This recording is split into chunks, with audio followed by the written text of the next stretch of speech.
The sequel to Star Wars is here. It's called The Empire Strikes Back, and George Lewis has the story. This premiere, a benefit, was for children, retarded children and their families. The actors featured in The Empire Strikes Back were also there, posing for pictures and signing autographs. The movie is filled from beginning to end with elaborate special effects such as this battle between the good guys and the bad guys, armed with huge walking tanks. The movie is pure escapism, no big social message. But these days, with the way the world is, there's a lot to escape from. So it's a good bet that many Americans this spring will be going to that galaxy long ago and far, far away. I'm Jane Pauley, back Monday morning on Today. Until then, good night.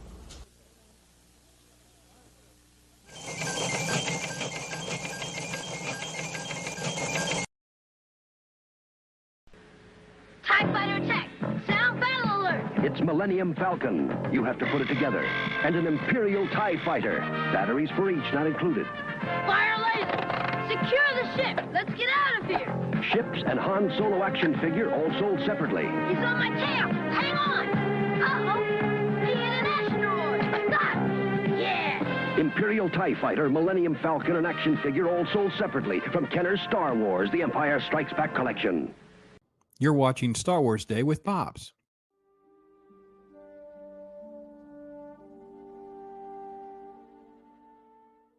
My favorite's always been Dark Empire. So I loved collecting those, and I don't know what happened to my original set. I don't remember whether they got lost in a move or whether someone lifted them, or I know I had them and I read through them. So these were used. There was nothing you could, write home about or get plated today or graded or anything like that. But the story is what really pulled me in, this idea that that Luke would look into what happened. Why did my father go over to the dark side? Why did Vader join the Emperor? And then kind of get pulled into this adventure where he turns on everybody and takes his father's place. It's that overshadowing you get in Return of the Jedi, take your father's place at my side. So getting to go back and collect those again, that's always great. I'm always looking for those. I'm looking for Hand of Thrawn. Usually there's 4 or 6 of these comics you can get, but yeah, I absolutely love the artwork. The people that worked on these comics are absolutely grade A, wonderful artists, and you don't get a lot of stuff like that today. You don't get the same thing. You don't get the same politics in it. You don't get the same feeling behind it. You just don't, and it shows. It really does.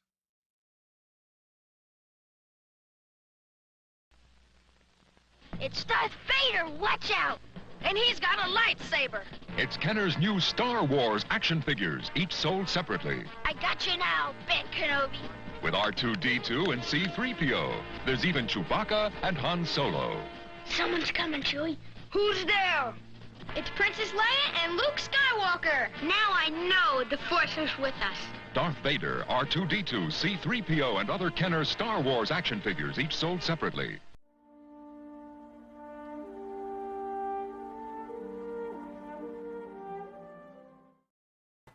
Well, happy Star Wars Day to everyone. I hope you guys are doing great. And man, I don't know, ETEP, brother, doesn't it take you back just watching a couple OG commercials and stuff, man? It's like, oh, it's so much fun. I've had such a blast doing this. Thanks for hanging out with me, brother.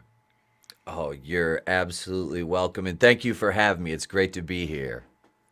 Yeah, Empire, man. Let's it's funny how much of the journey and sharing the journey with everybody has just been so cool and eye-opening, things like that. And we were talking before this, but I want to rehash that. Is the first Star Wars movie you saw in theaters, and you were very cool about that. So talk about that again. Return of the Jedi in 1983. I was just over 3 years old, and my mom took me to see that, and it was something that I'll never forget. Like I said, I have a ridiculously good memory for minutia, and that is one thing that it's not minutia, but it's such a small detail of the culmination of 43 years so far, because I just turned 43 just over a month ago. So I was disappointed that I couldn't go back to the theater and see it because the nearest showing was like 200 miles away from me. And with my schedule, I couldn't make the trip. But yeah, that was something that I like I said, I was hooked after that. Like, I was a Star Wars kid, and I had already like gotten, I think, like my mom had gotten me some of the action figures and stuff, and I still have them. I have never gotten rid. I still have the box for the troop transport. The whale, as it were, is right down here underneath the shelf by me with the original ship, which is complete. All my action figures. Yeah. Luckily, my mom was a hoarder and never got rid of any of my toys, because a lot of the toys and stuff are surrounding me in my office. And yeah, that one movie was like, okay. And she was like, oh, there's more, there's 2 movies that came before that. And, as a little kid, your eyes just light up and you're like, wait, what? And there was nothing better than going to the video store as a little guy with, and getting to get those VHS copies or having somebody that recorded them. And, my cousins would bring movies like that up. So we wore out our copy of Empire Strikes Back as a kid. We had to get another copy of it. But it was just, yeah, the whole franchise has just been such a huge part of my life. Like, it's weird to say that one singular film franchise can do that and have an effect on you like that, but it did. Mm-hmm. It's something that I enjoy, and I've passed on to my son. Yeah, I couldn't agree more. It's one of those things that, especially now that things have kind of become what they are, I've become what I did was I realized I was becoming very cynical, and I'm like, no, they don't get to do that to me. My life is so much just like Star Wars and comic books. And as we put this plan together for today, I was like, okay, let's just do this, but let's just spin this in a positive way. And I've seen so many folks just coming and going, leaving comments, sharing videos. It's been awesome already.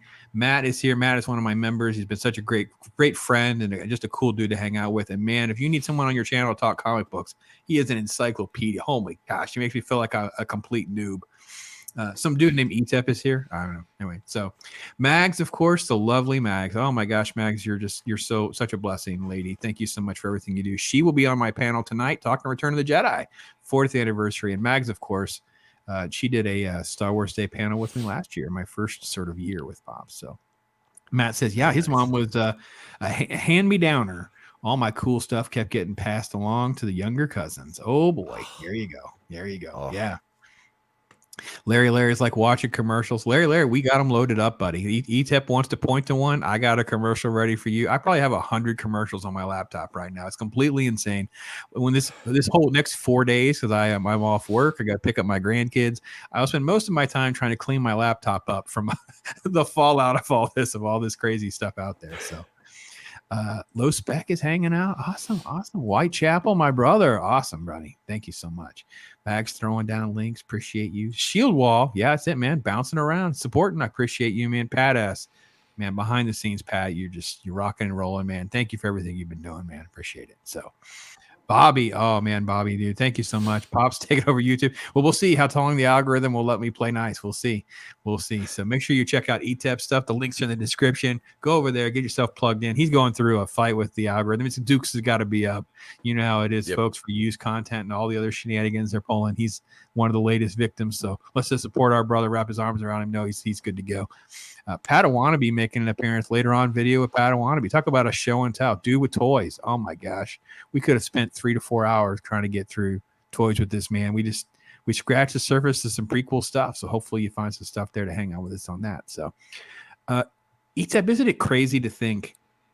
Even again, I mean, obviously we've had Lord of the Rings, but really something like Star Wars that become this phenomenon. I mean, loaded up auditorium, sold out shows, become a cultural phenomenon, changed science fiction. It did everything. And then Empire, like, how could he do better? And the movie levels up at basically every single point, does it not? I mean, just every single element that works in the first film work even more so in Empire. Empire completely raised the stakes across the board. And to me, I'm an Imperial guy. I always have been. I always thought the bad guys were cooler in these movies.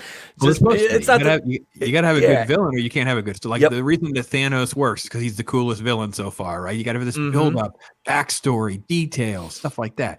In Vader, it's like we just keep learning more and more and more. So yeah, keep going. I'm sorry.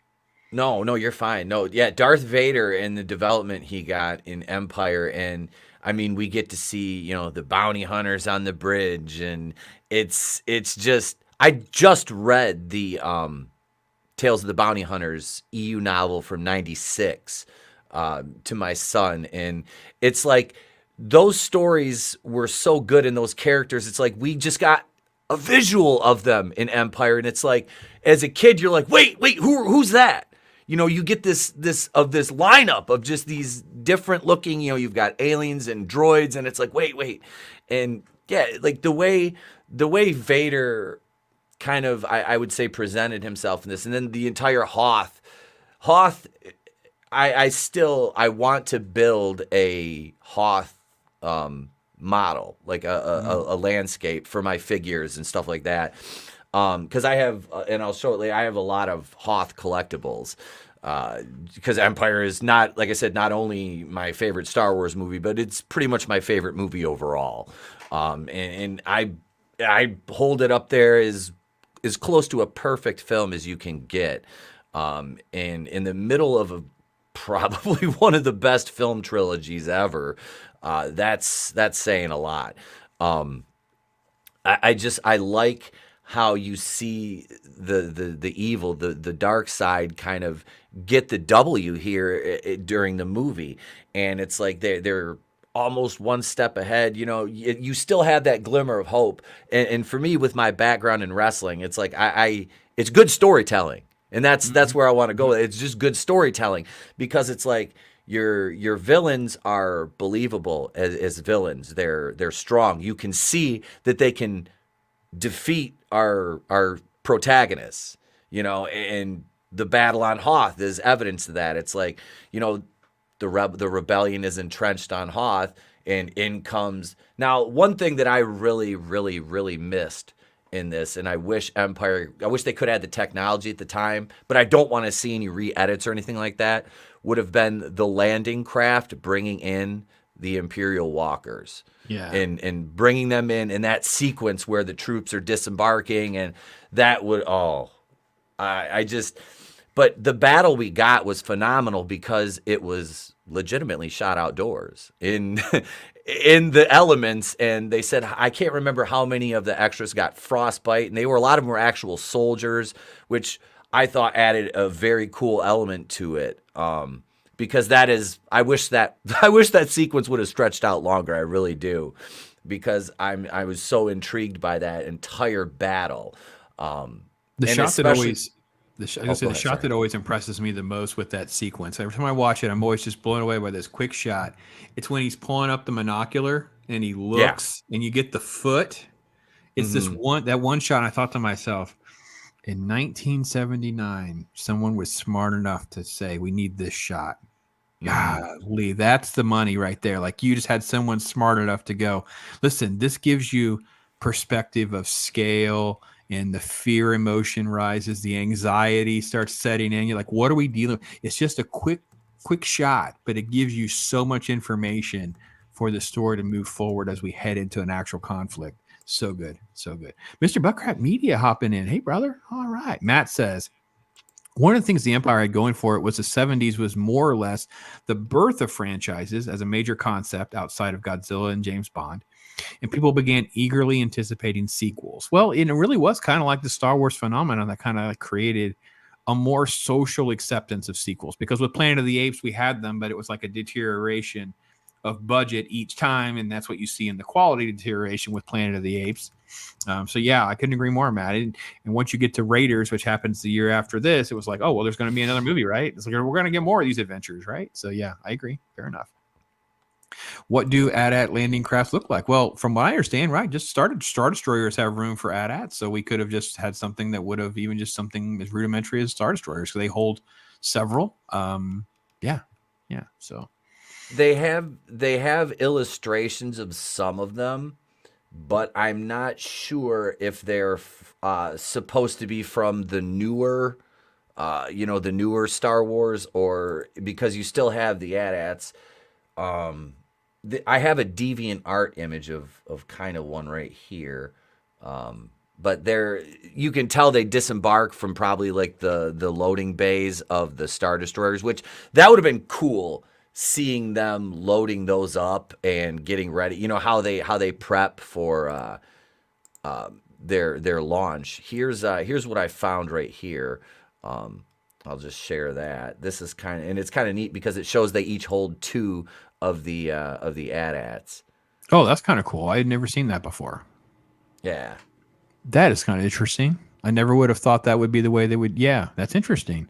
Mm-hmm. God, I love those. I love the AT-AT design and the elements. It's always been Yeah. fun. They always made me want more. I never had that as a toy. It was like Me a cool either. part of the video games and stuff. It was just always so awesome. Mm. Yeah, interesting. Never saw that before. Cool. I saw this, and it was one of the highlights for me. I did. So Brandon, the anime guy, is going to be on with me later. We do a quick conversation about this TIE Fighter anime fan film project. Mm-hmm. And there's a shot in there that I thought was just like super, super cool. And it just kind of it's like a fleeting thing that kind of comes and goes. I figure I got to turn the sound off. Got to play the game here with YouTube for a minute. Right before they dispatch. Let me see here if I can find it.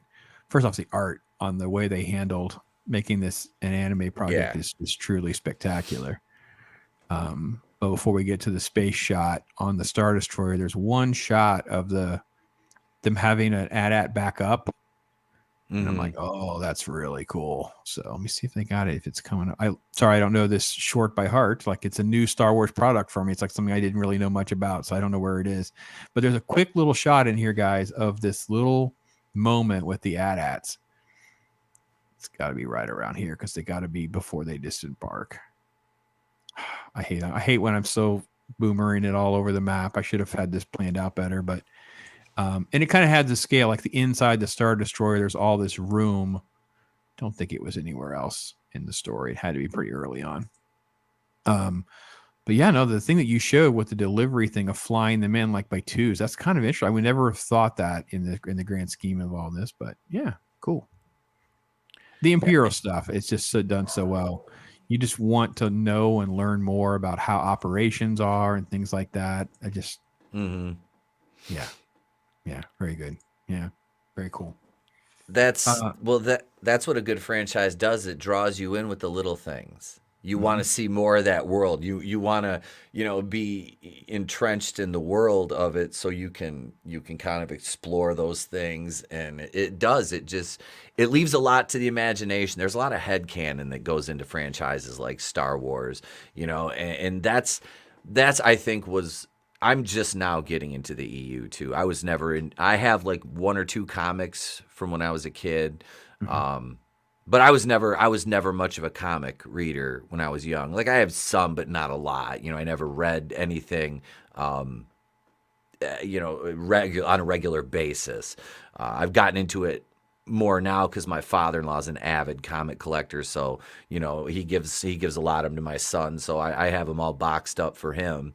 But yeah, the EU stuff I'm reading now is very, very cool, and it's nice too because the eras how it ties into the original trilogy and fills in those gaps it was really neat, and that's I kind of want to read more of it now after kind of dipping your toe in the water. And yeah, that TIE Fighter animation, I remember seeing that years ago and just thinking.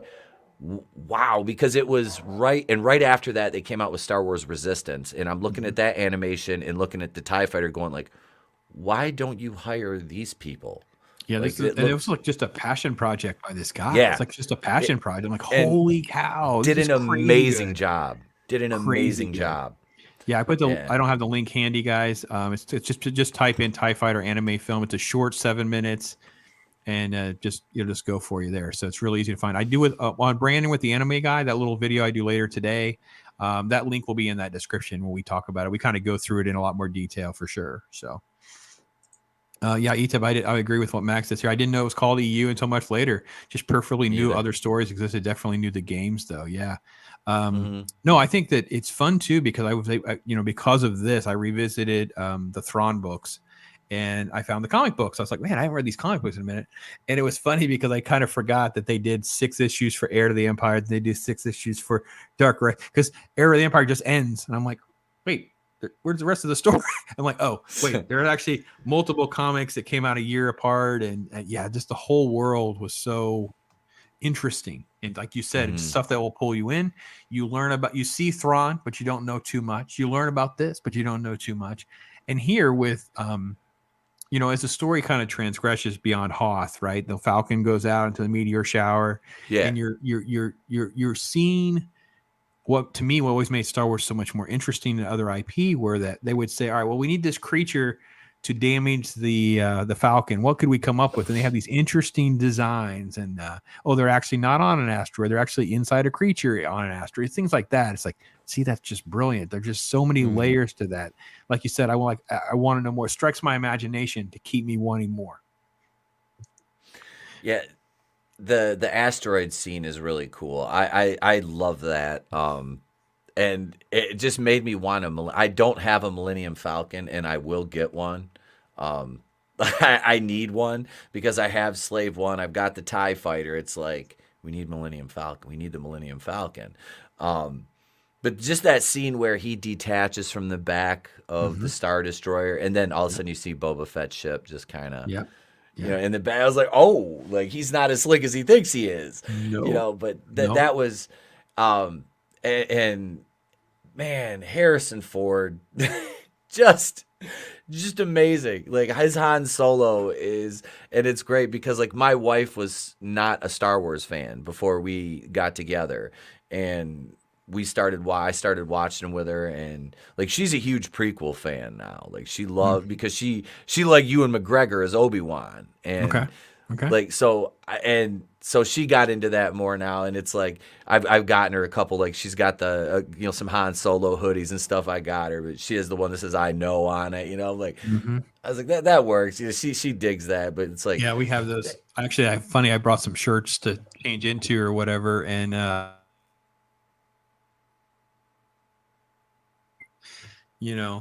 I brought the wrong one. I got the I love you shirt and not the I know shirt. I got the wrong one. I got her shirt, not mine. So Mag's doing it right. She's reading the OG Thrawn. That's the way to go. Yes, Larry, I played a little clip earlier. It'll be on a little later with Brandon as well. The TIE Fighter versus TIE Fighter. Robot Chicken is freaking hysterical. Yes. Oh, yeah. One of my speakers enjoyed Star Wars. Okay, cool. I'll have to check that out, Gamer. Cool. I loved how like you said, it kind of becomes like these different elements that are thread together so well, right? Because we split the group up where, Luke ends up with this training thing, and you get into this deep metaphysical, spiritual challenges with this crazy looking Muppet who talks weird. And as a kid, you're just like, you're just now I want to understand the Force more. I'm getting to understand, I'm learning pieces of things, and obviously the most famous scene, of course, is, there's no try, it's just do, because this little creature pulls the X-Wing out of the swamp. And as a kid, I was like, okay, hold on, wait a minute. Like, it defies everything that you should know or understand, right? And that scene is, if you really think, that is such an impactful scene. Where Yoda exhumes the X-Wing from the swamp on Dagobah. The way the music swells, it's such a perfect, it's a perfect scene in the movie, just to show exactly what the Force is, its capabilities on that scale. And it kind of, you can tell it has like that effect on Luke. It's like, oh wow, like this is, if I were, I can do this. And, his decision to leave and go save, Han and Leia because he senses they're in danger. And then you get that scene with Yoda and Obi-Wan's, no, there is another. That was, it is. It's just, I absolutely love that. I do. I really do. Like the Dagobah sequence was great, especially when he goes into the cave and he sees Vader and, hits him with his light. And it's it's him. You know, the mask is split and it's his face. Everything, the metaphors and that, everything about, like I said, I can't. I sound like I'm gushing about the movie because I am. I truly, like, I love this damn movie so much. And they don't waste a bunch of screen time after that trying to exposition to us about what the cave means. You know, oh, let's stop everything now and start talking about the metaphor. So young Luke and the kids in the audience can. No, we don't. We just keep going with the story, and everyone else will catch up and keep up. We're fine. Like I just, I loved it. I love it. This is why it holds up so much for me. And then we boom. Now we're back onto our adventure from asteroids to Cloud City, and this mysterious Boba Fett creature that was told not to disintegrate, which I'm still waiting for my disintegration, by the way. It's like, okay, well, there's still a threat going on. Like it never, when I rewatch it, the beats just keep moving so fast. I'm like, this is just such a tight script, such fun development for all of the characters. And I have to be honest and speak to a little bit about, you know, we always love to focus on the main characters, but C-3PO gets a little story arc. Chewbacca gets a little story arc. You know, even we don't even talk about R2, but R2's in a swamp. He starts out of a swamp. Now he's sucked into this thing with Luke, and now he's separated from his people. Like little R2 kind of has a little journey here that we don't really ever kind of address. But yeah, it's cool to see so much of that, right? Absolutely. And the Bespin scenes, like what an aesthetic. Like what an aesthetic. Like yeah, and of course, you know, that scene gave us the famous Wilro Hood character with the ice cream machine, as it was called for years. If you remember him, the solitary shot of the guy running out on Bespin was like, wait, who's this? His name was literally Wilro Hood, which I have an alt Facebook account under that name. But yeah, I always, that's another thing. It's like you get into Bespin and you start seeing, it's like, wait, it doesn't, because you see it from the outside. And then it's like, wait, you start seeing all these different areas inside of it. And it was just, like I said, it's another aesthetic that was so different from Hoth. You know, we start out in this ice world and then, you know, we see Dagobah and we see Bespin and it's like, wait, you know, we're in space and it's just, like you said, it's a tight script with the exposition being, you know, baked into the story, not to where they have to go on an exposition dump per se, like they do now, because your writers, and that's the way I look at it. You know, George looked at it like I have an audience that's capable of critical thinking. And if I present them with a story that's concise, with good, like you said, good beats, the characters are developed, and not a lot of filler, they're going to grasp it. They're going to see what I'm doing, and they're going to like it. And that's the way I look at it. Was the audience. He made it the way he made it because you have faith as a filmmaker back then in your audience's intellect. And I mean, I remember watching Muppet Babies as a kid, and they did a whole Star Wars episode. You know, they did a Star Wars episode, and it's like. But then they also did Indiana Jones and stuff like that. And it's like, think about the way television shows are crafted now. And I'll keep this correlated to Star Wars because of that Muppet Babies clip. You don't see, as somebody with a younger child, you don't see cartoons that are using that kind of source material like shows back then did, you know, which it's a detriment. And it's like, I feel like that also help, you know, things like that, you know, for other kids, I'm sure they might have seen that on a show and been like, wait, what is this? And then all of a sudden their parents are showing them, well, this is Star Wars. And they're like, wait, you know, so the exposure to it on the mainstream is, you know, kind of branched, the vine spread through popular culture, even back then, brought in and helped, you know, make the audience for this so much bigger. And that was why it was so sad after Return of the Jedi, because that was 83. It was 16 years until we got more in the cinema, you know? Yeah. And we didn't know we were ever getting more. But I want to go back to what you were saying about the landscapes. And I wish I had the clip because I'd have to find it. George does talk about the purpose. Everything had a purpose, right? And so you talk about the first movie, you know, you have desert and you have all these browns or whatever. So with Empire, I have white with the snow, and then I do the swamp, and then I do the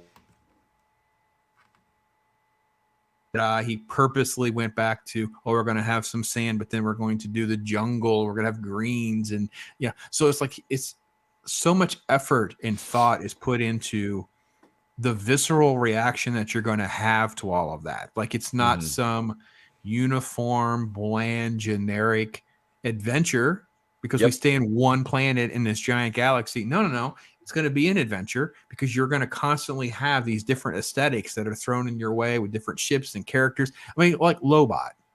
Remember the shot with Lobot where Lando does, and he's sitting there and it just lights up, but then his eyes open, and you're like, why was his eyes closed? What was he doing?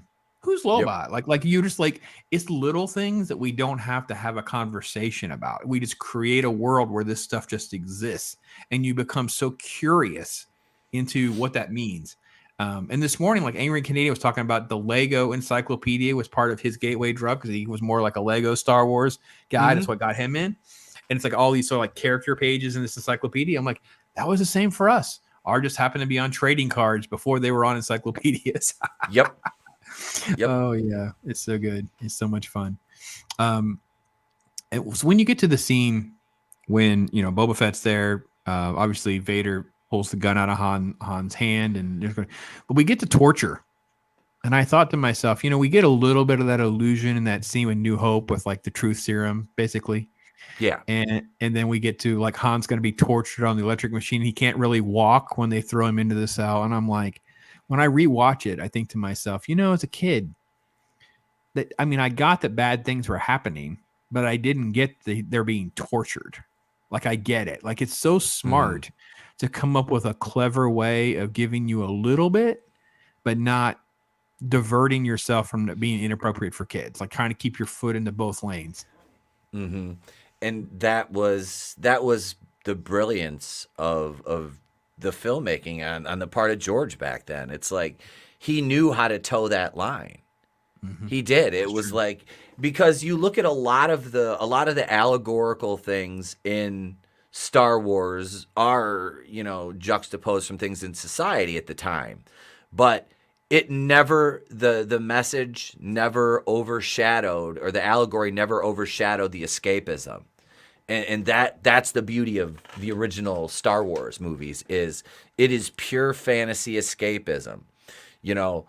A long time ago in a galaxy far, far away. So we know, and it's like, yeah, there's humans, but we also have all these other, races and things of alien creatures, and we have droids.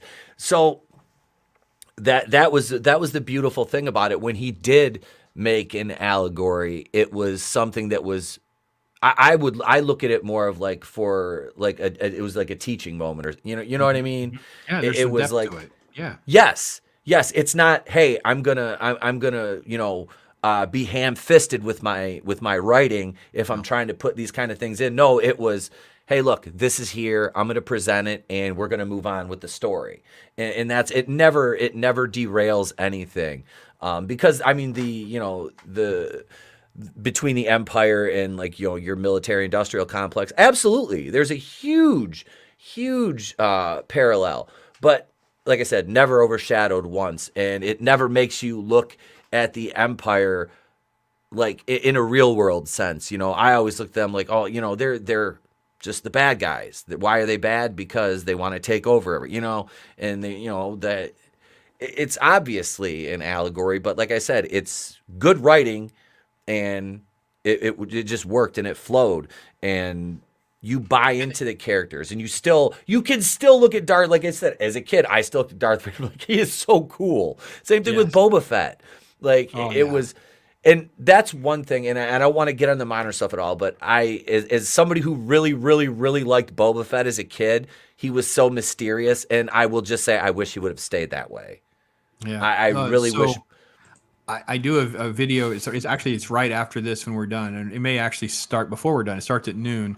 It's a little premiere video I did of the Star Wars comic book issue number 181, which is the comic book version of what actually happens to Boba Fett, Sarlacc pit, and whatever. Yeah. And I hope you guys really enjoy it. I love your thoughts on my thesis of what Joe Duffy, the writer, might have gone through. I think it's kind of funny if you think about it through that lens. So Matt was going off your Muppet Show references here. We're Yeah. going about the Star Wars episode.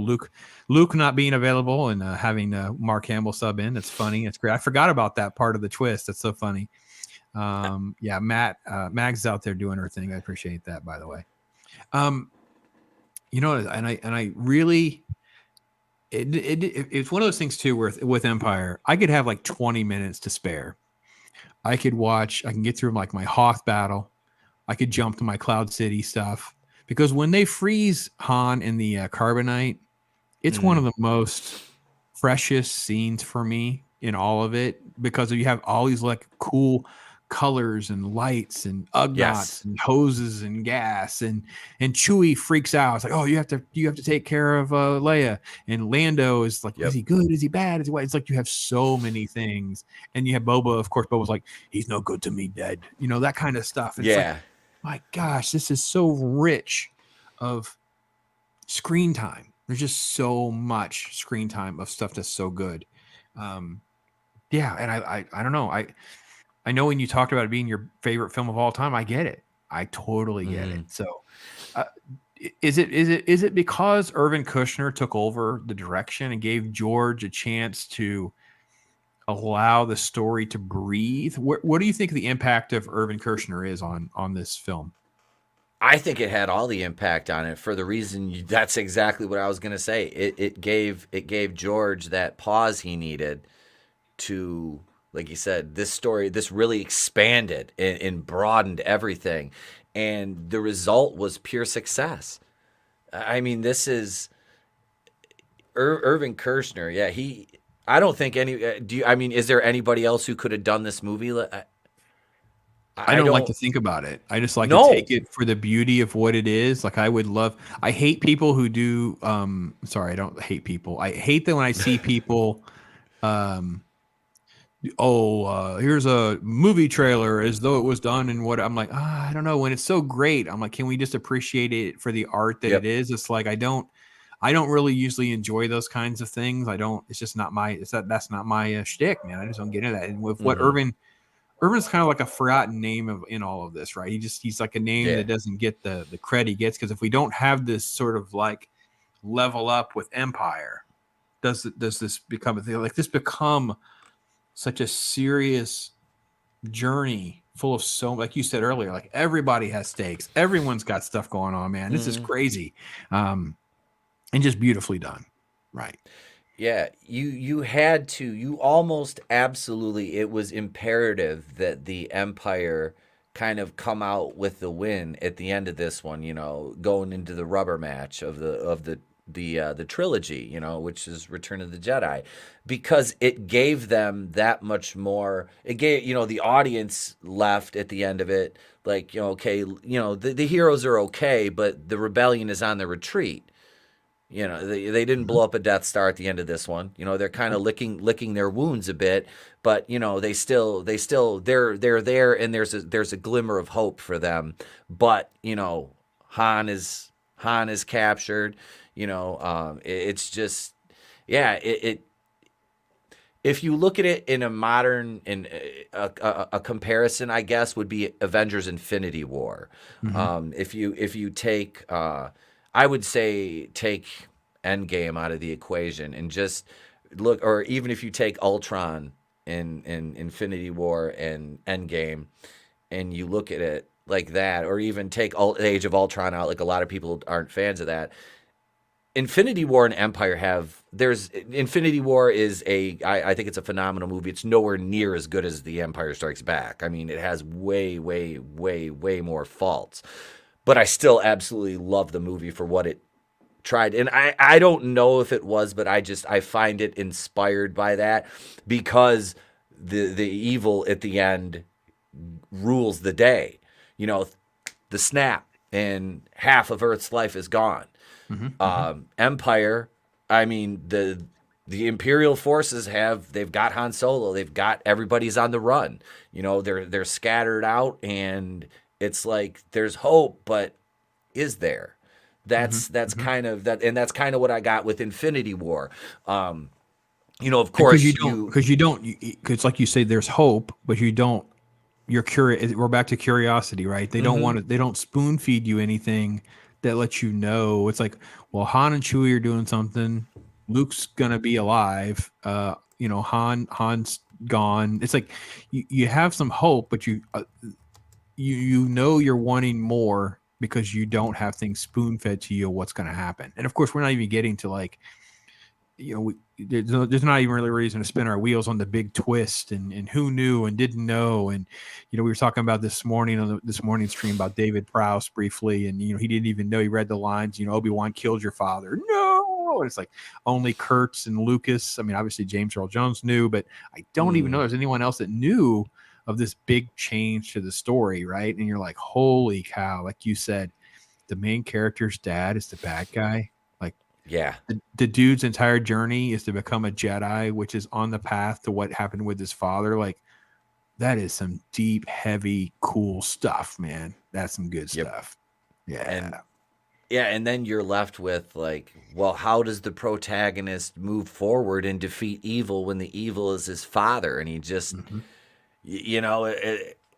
it's stuff that, as a kid, you don't really comprehend it all and the meaning of it. It's not good just based on the character's reaction, but you're when you get older and you really look at, like you said, the subtext of it and everything, and you contextualize everything, you're like, yeah, that's heavy. That's deep. That was, and this is a fantasy movie. This is a science fiction fantasy movie that's giving you that kind of stuff, and it, like I said, again, it just speaks to the writing, direction, and the overall story and how it was crafted, and just the care that went into telling the story and presenting it to the audience, and making sure it was something that they'd walk away from and, not only enjoy it, but it makes you think, which. Yeah. And I think that's why in Jedi he had to have that line with Obi-Wan about, I'm not sure I can kill my father. Like I can't. He said, well, then the Emperor's already won. He's like, just, for any of you kids that are out there, or if you any noobs have not seen any of these other movies, want to make sure you're up to date on what poor Luke has to deal with here. He's faced with this reality that he may have to actually kill his father in order to win and save billions of lives and end the Empire or whatever. So I want to get to Bobby's question because it's a very interesting one too. Is George and Boba Fett and this it's almost like a silly demise, or at least how people think of it as a demise in Return of the Jedi. What happens, and it's definitely a rabbit hole that could be talked about for sure. I don't think we really have time to get into it too much, but I can say this is what actually happened is really not part of what George wanted to accomplish, but he understood, like, we're done. Like, the interviews are there. He's telling you, we're done. So he thought he had to give it some sort of finality. So, and Dean Krantz popped in here also. I don't know about the first one. It's definitely one of the ones on that type of cliffhanger. Like, there are other movies I think that have cliffhangers and things like that, but this is one of those where its middle act is in a place where if there was no third movie, we'd have a major problems on our hands, right? It would just be a really darker world and universe if there was no third movie. Yeah. So I don't know that I can say it's the first one. I think there are other movies we could probably point to that have at least cliffhangers. I'm not sure it's in the same vein as what Empire was able to accomplish for sure. Let's see if I missed anything else here. Oh, only the Sith dealing absolutes. And Uncle Owen was his daddy. Oh, okay, there we go. That's a Guardians of the Galaxy reference right there. That's good. Yeah, gotcha. Yeah. Yeah, we got what you picked up there, Pat. We're good. That's good. So, any last thoughts on the film itself for you, bro? Like, I think we kind of just went through some love and appreciation of some of those kinds of scenes and things like that. Anything else you want to kind of throw out there? I just, if you have somebody who's, a Star Wars fan or you want to introduce them to it, I mean, hey, I know Star Wars, I have to call it A New Hope now. A New Hope is the first movie, but I mean, sometimes you got to put your best foot forward, and I'm not opposed to introducing somebody to Star Wars by showing them this, because then they're like, wait, what happened? Oh, well, yeah, we'll go back and we'll watch and then we'll watch this one again, and then you'll understand it even more, and then we'll go on to Return of the Jedi. But yeah, I can't express my love for this movie enough. Really, it's like I said, this is close to a perfect film. as I think I've ever seen. I mean, there's some, obviously, there's some great cinematic masterpieces out there, but this is truly one of them that should be talked about in the upper echelon of cinema in our country. Yeah, Jana, hey there, lady. All right, let's do it. Let's rock and roll. Yeah, Matt's pointing out the serials, where's that definitely that cliffhanger thing, and this is definitely where George's his love of the Flash Gordon and the serials and all of Buck Rogers, all this kind of stuff really comes into play with the structure, the creation of the Star Wars universe and what he was actually going for. So, and yeah, Daryl's definitely throwing out some Empire love. Yeah, the Empire's the GOAT. Yeah. So much more to flesh out and enjoy there. So I don't want to get too much further away from it to give you a chance to look. Can we look around the office just briefly, if nothing else? Yep. Give me 1 second here. Here's what I'll do. All right, I'll show you guys. Yeah, behind the curtain. Get yourself here. ready, and I will. So if you missed this morning's stream, since we're talking Empire Strikes Back, this is the bucket of Pops's original toys when I was a kid. So yes. Original Bespin Luke. Yes, original Bespin Luke. Plenty of Stormtroopers. I didn't date those. I don't know if they're from the first film or not. Got our TIE Fighter pilot. I know what everybody wants to see, and yes, he's in here. Here's Han, Hoth Han. So yeah, he's in here. And when ETEP's ready, we'll flip back over him. Here, Bespin Han. So Bespin Han is in here. So that, and then let's see, that would be Jedi. Snowtrooper. Oh God, I love the Snowtroopers. Wish I had it's funny look at how deteriorated the color has gotten. If anyone knows, give me who to point me to help figure out how do I clean and restore these at least a little bit. I don't want to ruin them, but I also need to try to tidy them up. And we talked about Luke cutting off Vader's head. So yeah, when you're a little boy, you have to have an extra Vader that doesn't have a head.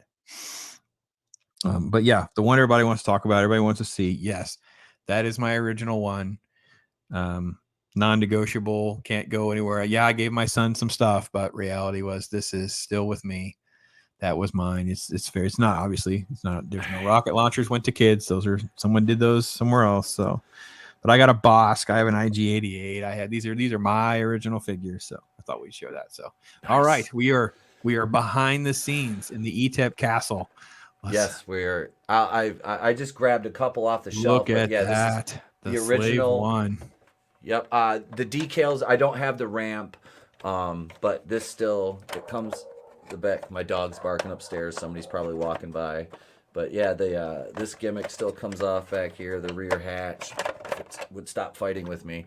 But yeah, the seat still slides and everything. The glass has cracked a little bit though, so we don't take it off when we're putting Boba Fett in. He just goes in through here. And I do have a Carbonite Han, it's a Power of the Force one I picked up. But yeah, and I was talking about the whale, and I'll show you my other one. But this is a custom I did about 6 years ago. Took this. I bought the shell for about $20. It was about $25. But yeah, I painted the undercarriage and everything. But you're gonna like what's inside here more because I saw you showed your Snowtrooper. Look at that, baby! Now we're going to a Hoth war. Now we're doing it. Now we're ready to rock and roll. Got pilots in the front. Yep, and then we've got these are all we've got a bunch of vintage Stormies. I have a bunch of the AT-AT pilots lined up. I wish my camera was better because that shelf back there, the first 3 tiers of it are all vintage and prequel. There's a Rancor, Jabba's throne. I've got a Skiff, Royal. I think I have a dozen Red Royal Guards. There's a bunch of vintage Stormies, Vader. I've got 8 General Veers. I've got 6. I'll grab some Admiral Piets, but the only modern figures I have in here are. I bought the First Order Stormtroopers, not because I like the new ones, but I army build, and they were a cool figure. Same with the range troopers from Solo. I have no disdain for any of it. Look, guys, I got to be honest. There's so much more articulation and technology. And again, I'm going to plug that Pano Wannabe video we do later, where he's going through the transition of Attack of the Clones to Revenge of the Sith, the articulation, the detail, the accessories, and all that. It's such a massive scale up. How could I be critical? I just can't. I just can't do it. So, all right, Daryl's giving me some advice to use some peroxide and get it in the sun. All right, I'm gonna try that. And I can also reach out to retro blasting. That's what somebody else said too, Pat. So maybe that's what I have to do. Yeah, happy towel days. I got you with your towel days. Very classic. Yes, cool. Yeah, Daryl's showing some love and some jealousy. Yeah, Daryl. Yeah, we got a rock and roll Return of the Jedi tonight, 6 p.m. Eastern, 5 p.m. Central. Daryl and Mags will be part of that panel with Arlena and Arwen. So, yeah. Shit. Yeah, Ranch Obi-Wan. We're all well on the way. That's the way to go. So yeah, definitely some cool stuff there. I'm bumping into stuff here. I'm trying to flip-flop windows. There's the other one. All right, let's do it. This is the one I've had since I was a kid. You can see he's got the gunner seat all complete in the back. But this is all vintage Wookiees, Hoth commanders, troopers. I've got a couple X-Wing Lukes in here who are usually flying the ship, but all these come off the shelf and get played with. Like if my son wants to play Star Wars, and last time he decided to have 2 Wookiees fly the plane, and inevitably during the course of a battle, one of us will say the line, "Oh, these Wookiees are dead." Yes. But yeah, so I think I don't know if I can get the box, but I still have the box for this. The lid is over there. I kind of the way I have my shelves arranged, but I'm trying to, let me see here. What else do we have that I can grab here real quick? Oh, I can just get up and walk around here, which is nice. Which is why I built the office the way I did, was so while I was streaming, if I wanted to get up and grab something, I could. So we've got Vader's TIE Fighter here, which the electronics no longer work. I've lost some of the decals, but they're on the shelf. I just need to reapply them. Yeah, I picked this up a couple of years ago. Oh, there's a regular TIE Fighter pilot in here, a newer one. He's got the knee articulation. I have a vintage one, and actually the only Star Wars card back that I have from the vintage figures, and I'll move my camera here and kind of show you the wall of card backs, is over here. You'll have to, my TV's in the way, but you can see I've got the posters up there, and there's a vintage card back up top there from Empire. That's my TIE Fighter card back. But yeah, my gosh, it's so good. I think the price sticker on that is, it's from Kmart. It was $2.48 for a TIE Fighter pilot, who he is standing back there on the shelf. I still have the Scout bike, which my son felt terrible. We were playing with it, and one of the plastic clips broke. And he felt so bad. He started crying. I'm like, buddy, it's okay. I was like, Daddy's had this since he was younger than you, and it's all right. We can get another one. So... but yeah. What commercial should we play? What commercial should we play that you want to see that's in this sort of vein of stuff? Let's find one to kind of transition to. What's one of the toys that you were talking about that we should throw out there real quick? Surprise me. I'll give you a quote from my man Tom Atkins. Thrill me. Thrill you. Well, let's see. There's so many to pick from. There's so many toys. Where do I get those wonderful toys? Let's go OG. What did you refer to that I was like, oh, we should do that one? Oh, well, let's just do X-Wing TIE Fighter stuff. Let's do that. Let's do let's do that. Here's the Star Wars X-Wing Fighter and the Star Wars TIE Fighter. Spaceships and Luke Skywalker sold separately. Batteries not included. I'll get you this time. Reactivate X-Wings. Both with flashing lights and sound. A hit! There go the solar panels. And Darth Vader got away. Force is with me. Luke Skywalker wins again. Kenner's Star Wars Look at this X-Wing little Fighter, rigid TIE body Fighter, style. and Always action makes figures me- all sold separately. Because I didn't have a Luke X-Wing pilot for so long. It took a while before you could not, because you got to remember, guys, everything was expensive to our parents. They weren't like, listen, I've bought this kid like 37 of these figures. So why does he need more? Why don't I buy him another one? It's like, oh, but I don't have an X-Wing pilot one. I don't have this one. Yeah. So yeah, we drove our families completely crazy. Let's go to little tease for a Return of the Jedi. And let me find something for Mags. Mags, you've been helping me out so much today. Mags, this one is just for you, Mags. Love you, Be lady. careful! This place is crawling with biker scouts. Don't worry, they're not meant for us Ewoks. From Kenner's Star Wars Return of the Jedi collection, new Wicket W. Warwick and Princess Nisa each sold separately. Quiet, Nisa, here comes a biker scout. Ayala! Let's go! Yibanga! He's gaining on us. Aye! Head for the forest. Close call. Yum, yum. New Wicket W. Warwick and Princess Nisa each sold separately from Kenner's Star Wars Return of the Jedi collection. Oh, it's such a blast. It's such a blast. Yeah. Yeah. So, yeah. I've got Low Gray. That's the only actual action figure Ewok I have is Low Gray. He's right here. His staff is somewhere else, but I have Yoda. And I want to show this one because I heard you mention Bosk, and I have all the bounty hunters. And I'll grab my Boba Fett too because I still have my original Boba Fett here. But here's his staff is with the other weapons, but there's the man right there.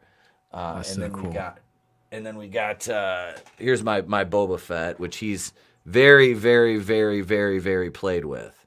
But yeah, he still stands, and Boba's hold up pretty well. My C-3PO is looking pretty frail. A couple of the droids don't seem like they hold up as well as like the troopers seem to hold up well, and Boba Fett seems to hold up well. I don't know if it's the way the plastic is just thicker. It feels like the plastic, the molds are thicker. Like the biker scout, this is my Jedi biker scout. I mean, he's solid. He has no issues, man. I could do whatever I want with him. He's complete. Like he looks like he's been used a lot, but he's solid, man. So yeah. So we got the droids. Bosk with the the X-wing. Yep. My a friend of mine from Colorado, who I probably paid him about over. I'd say I bought about $2,500 worth of merch from him in 1 year. Because he would specifically hunt me things down. He made customs, and he's like, "Hey, do you want a Bosk X-wing pilot?" I'm like, "Yeah, why not?" So he found an old Luke, and he took the helmet and dremeled it out, and fit it to Bosk's head for me, and painted this all up. And yeah, so this is my custom Bosk. But that is amazing. That is amazing, guys. I tell you what, Star Wars Day. This is just we could just keep going. I know we can. We have to get back to our. Oh, look. There's that's it. Now that is a Imperial Guards, man. That's a Last Jedi play set that somebody got my son here, and I'm kind of moving my camera around so we can get a better view of that shelf over there. But yeah, that I made that into an Imperial base, and over there on the shelf you can kind of see behind there. There's some Hoth stuff. I can slide my monitor here a little bit. You can kind of. Oh yeah, you can see a little bit better. Yeah. I got you. There's the. Here, let me move it over. My camera doesn't zoom, and I've got my action figure. This is somebody. My buddy Salvador from 2 Cents Toys made a custom Marvel Legend of me. So even comes. Oh, that's great. Removable ball cap and head. And what would the show be without Tony? But not a headless Tony. Tony's head's right here. There's awesome. Tony's head. So he made Tony too. But yeah, we've got the Wampa back here being devoured. Here we go. Here, let me kind of straighten this out a little bit. Sorry about this, but yeah, there's we got these two back here. They're kind of chilling, and we got the ion cannons and your nipple guns. Yep. There's the generator, the field generators back there. But yeah, I have my original Han Hoth. This was the first Han Solo I ever got. Him and this Luke right here. These were my only Han and Luke for a couple years until I got the other ones. But yeah. I was able to convince my mom to get me the Han and a Tauntaun. So it was pretty serious stuff when I don't even know where the Tauntaun went. I don't remember ever getting rid of it, but I do not know where it is right now. So Matt did send us a couple screenshots of that Muppet Show. Man, I'm sorry I ran long on time. Yeah. I'll try to maybe fit it in on one of our other things, Matt. So apologize for that because I didn't get a chance to kind of pull that down. And I don't exactly know how to. I can open them and then, but I don't want to open up myself to show everybody's DMs and stuff. I always try to keep everybody's information quiet. I wouldn't ever want to accidentally start showing people stuff. So, and yeah, Mags, I know, man, you got to show off the Ewok plushie, man. So, And Leia, yes, Star Wars Day. We're gonna roll on. Yeah, you're gonna give old Pops a break. Got a comic review. Got my pre-record with Loki talking about EU stuff, things like that. ETEP, my brother. It's just been fun hanging out, man. This is the best, right? I get to talk nerd stuff from people all over the country, hanging out, loving our stuff. It's the best. Yeah, and this is great because there's really this is the first stream I've been on in I don't know how long where I haven't had to complain. So I hope not. I mean, this is the break, right? Let's break from doing this. We have to have a palate cleanser, my brother. Got to have the palate cleanser. And ask my stormtrooper here. That is absolutely that is it. It's been fun. I really appreciate you having me on. Your chat's wonderful, and yeah, man, thank you. It's awesome. Thanks so much, folks. Listen, take care. Happy Star Wars Day to all of you guys out there. Thank you so much for hanging out. Love you guys. Here's a little commercial to go out with. It'll probably stop in the middle because I got to try to figure out how to take us out fast enough so I don't StreamYard and I are, doing things. So. Star Wars Return of the Jedi is here. From it, Kenner brings you 65 incredible Star Wars action figures, each sold separately. And now Kenner reveals yet another from the dark side of the Force, the Supreme Master, the Emperor, and he's yours free just by sending 5 proofs of purchase from any Star Wars action figures to Return of the Jedi, Box 596, Young America, Minnesota. But hurry, this offer will end.